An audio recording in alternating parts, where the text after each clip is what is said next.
लोकसभेचे विरोधी पक्षनेते राहुल गांधी आज मुंबई दौऱ्यावर आहेत। सकाळी 11:30 वाजता भिवंडी सत्र न्यायालयामध्ये ते हजर होणार आहेत। महात्मा गांधींच्या हत्येमागे आरएसएसचा हात असल्याचं राहुल गांधींनी 2014 मध्ये वक्तव्य केलेलं होतं आणि त्या प्रकरणाची सुनावणी आज होतीये।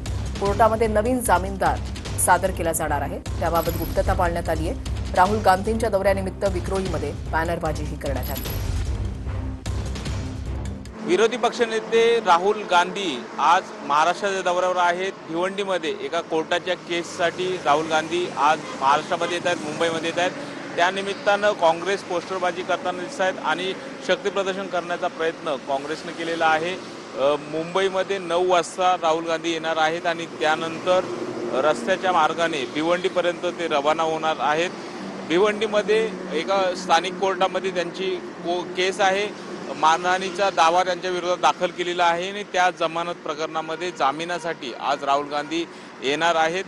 जवळपास 9 वाजता त्यांचं आगमन होणार आहे आणि त्यानंतर ते याच मार्गाने मुंबईवरून भिवंडीकडे हायवेने रवाना होणार आहे। सुनील काळे, TV9 मराठी, मुंबई।